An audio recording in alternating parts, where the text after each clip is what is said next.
Ce qu'il y a de bien avec Internet, c'est qu'on peut regarder des films gratuitement, écouter de la musique, découvrir de nouveaux artistes ou redécouvrir le vieux cinéma, ou alors tout simplement regarder des navets internationaux. Sans sortir de son lit ou en mangeant ses céréales, qu'elles soient légales ou pas, l'offre est vaste et la frontière reste souvent floue lorsqu'on aborde la question du streaming.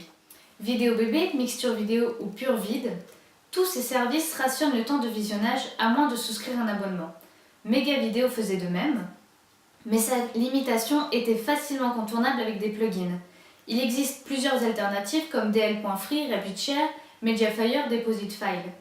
Mais ça n'en fait pas pour autant des alternatives légales. Pour qu'elles soient légales, il faut ouvrir son portefeuille et là pour beaucoup, ça s'annonce compliqué. Le streaming musical existe depuis déjà longtemps. D'après les différents chiffres publiés, on y observe une augmentation d'utilisation. Contrairement aux téléchargements légaux via des services comme iTunes ou Amazon, qui baissent légèrement.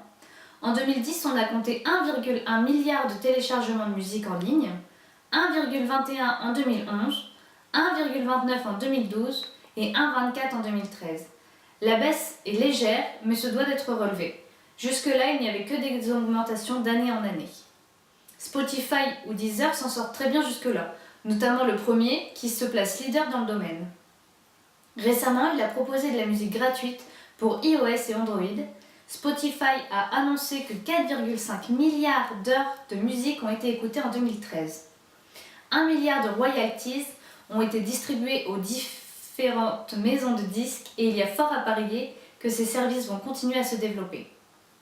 Pour 5 € par mois ou 10 € pour un accès mobile et sans publicité, toutes les musiques sont accessibles en illimité. Récemment, Fnac vient d'ouvrir le Fnac Jukebox qui permet pour 2 € par mois de lire 200 titres depuis le site web ou 5 € pour y accéder depuis son smartphone ou sa tablette. L'Adopi publie son baromètre portant sur le volume de consommation des biens et services culturels dématérialisés. L'Institut Opinionway, qui a réalisé l'étude, précise que le streaming remporte les suffrages des sondés. Pour réaliser cette étude, Opinionway a interrogé son panel entre le 26 mars et le 3 avril 2013. Le panel était chargé de remplir quotidiennement un questionnaire portant sur le volume d'œuvres consommées de manière licite et illicite durant 7 jours. 4740 personnes ont ainsi suivi la procédure de l'étude. Malgré l'annonce d'une arrivée de Netflix en automne 2014, il paraît impossible aujourd'hui en France qu'une offre de streaming légal de films ou de séries puisse s'imposer, soit parce que les droits sont possédés par les chaînes de télévision. TF1 par exemple déclare « Pour la majorité des séries américaines en prime time, soit nous avons acheté les droits en SVOD, soit nous avons payé pour les geler, c'est-à-dire que le studio ne puisse pas les vendre à quelqu'un d'autre. Soit alors il faut attendre les fameux 3 ans en cause, les mesures françaises qui sont censées protéger l'exception culturelle française. C'est comme Spotify mais pour la VOD, mélangeant les séries et les films, majoritairement en VO avec un sous-titrage en anglais. Mais cela dépend de la configuration de votre compte. Le service vous propose en plus de le tester pendant 1 mois sans frais ni engagement avant de vous engager pour 8 $ par mois. Vous avez immédiatement accès et à volonté à plus de 100 000 titres continuellement mis à jour, ce qui n'est pas négligeable. En plus, les saisons sont ajoutées complètement. Il est inutile d'attendre la semaine d'après pour pouvoir visionner l'épisode suivant. Avec près de 50 millions d'abonnés à travers le monde, ce qui en fait le premier site de streaming légal, Netflix n'est pas seulement un site de VOD, mais elle crée aussi son propre contenu original, avec la série House of Cards, Orange is the New Black ou Hemlock Grove.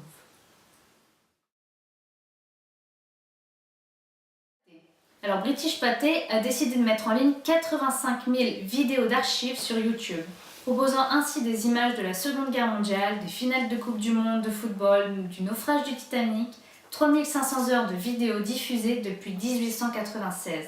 Alors on découvrira des discours d'Hitler, la démission de De Gaulle, autant de vidéos en haute résolution, accessibles gratuitement et légalement par les internautes. Ces archives, parmi les meilleures du monde selon le directeur Alastair White, permettent au public de se replonger dans le traitement médiatique des moments les plus marquants du dernier siècle. Alors on peut aussi regarder et télécharger 35 000 peintures ou s'attarder sur la lecture, télécharger des milliers de classiques et des milliers de comics, le tout gratuitement et légalement. Il reste toujours des irréductibles que l'on ne peut pas convaincre par la simple formulation de l'existence de plateformes gratuites et légales, celles connues sous le label pur de Adopi.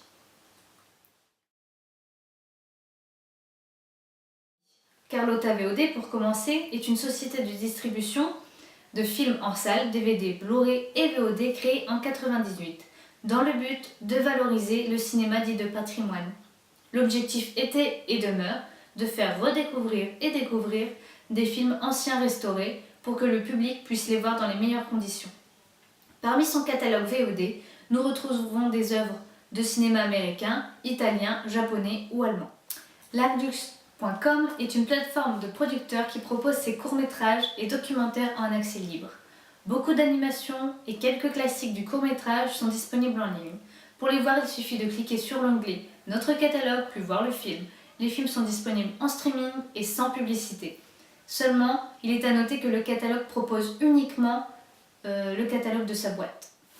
Virgin Mega est un service de téléchargement de musique avec 10 millions de titres et 800 000 albums sans DRM et compatible avec tous les lecteurs MP3.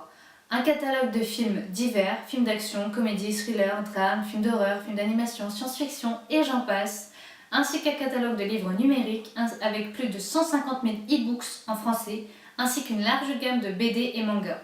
Virgin Mega offre également un catalogue très varié de VOD et en téléchargement définitif, tous les films sont proposés en version française ou en version originale sous-titrée. Côté film, comptez 5 € pour une location de 48 heures et 15 € pour un achat définitif. C'est un peu excessif quand on pense qu'il n'y a ni le support ni l'emballage. Examinons plutôt parmi ce catalogue 2 séries de qualité correcte et connues.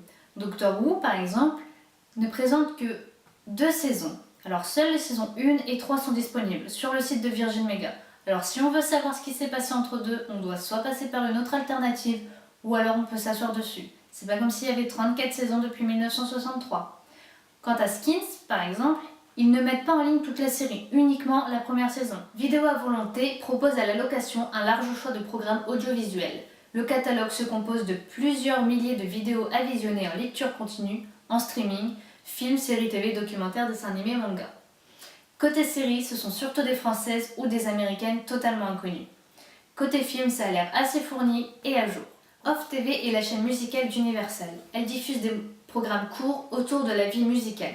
Moments privilégiés avec les artistes, mini-interviews, sessions de studio, et j'en passe. La richesse du catalogue permet aux internautes de voyager dans différents univers musicaux. L'internaute compose sa propre grille autour de l'actualité musicale proposée.